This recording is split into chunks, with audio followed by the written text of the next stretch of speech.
ټنس چې شتل شي زمانی تیل شي ټنس معنا زمانه زمانو کې اول فی الحال ولا زمانه ایل شي انګلیش کې فی الحال ولا زمانه ویای پریزنټ نو تیل شي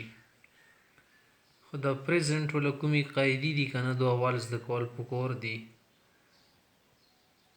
د مو سره کوم وربز دي کنه وربز څومره وربز دي مو سره هغه کې به مو دا ګورو که یو وربز د هغه اخر کې چې راغلی اس یې راغللو مثلا اخر کې یا ډبل اس یې اخر کې راغلو یا ورکې اس اچ راغلو یا ورکې سی اچ اخر کې راغلو یا ورکې اکس راغلو یا ورکې او راغلو د دې دپاره بیا قاعده دا ده که نه بیا چې کوي دی په آخر کې به ای اس لګای ای اس دا به ورکې لګای خو دې دپاره شرط داسې د کوم شیان څه ولیکل شو دا چې شی یا خو هی وله ضمیر وي هی یا شي وله ضمیر وي هی معنا هغه هلک شي معنا هغه ښځه جینۍ یا چې شوي اټ وي غیر معقول دپاره استعمالیږي اټ کومو شیانو کې عقل نشته که نه غیر معقول دي غیر معقول نه منه نه غیر عقلیات دي عقل ورکې نشته انسان کې خو عقل شته که نه جن کې عقل شته دي نه نور څومره شیان دي لکه دا غیر جاندار اشیا شولو اکثر په دې کې دا اټ ویلی شي که نه دا وي یا چې شی نوم وي نوم نیم چې کله دا څلور شیان وي که نه په دغو آخر کې ګوره ایکس راغلی وي یا او پکې راغلی وي یا اس یا ډبل اس یا اس اچ یا سی اچ راغلی بیا پکې ای اس لګای د ای اس به پکې بړاو کوي نو یوه قاعده ده چې دا مونږه هیر نه وي بل دا ده که چېرته کې یو ورب وي مونږ سره یو فعل وي هغه به چې باندې ختم وي وایي باندې ختمیږي او وایي نه مخکې واول نه وي مونږ سره او جملې کې دغو څلورو شیانو نه کوم یو شی وي که نه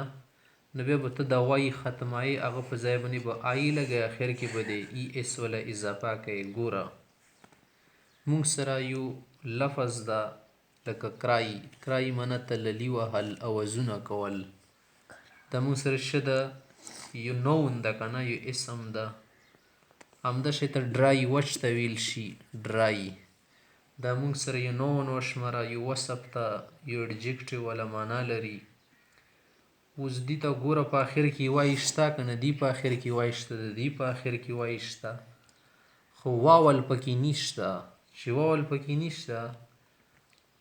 نو کله چې ته دا شی کوې ورب ترېنه جوړوې بیا آخر کې د شی کېږي په آی باندې بدلېږي کرایي ده که نه بیا به داسې جوړ کړي کرایي آی دې جوړ کړو که نه که غایب دپاره لکه نوم شولو مثال یا شي یا هی لګېدلی هی کرایز ډرای ده که نه بیا به ترېنه ډرایز جوړ شي ډرایز دا یې طریقه ده او دا واول څه شي ته ویلی شي واول پنځه الفاظونو ته ویلی شي حرفونو ته ویلی شي لیټرز زموږ سره ای ده یو بل ای ده پکې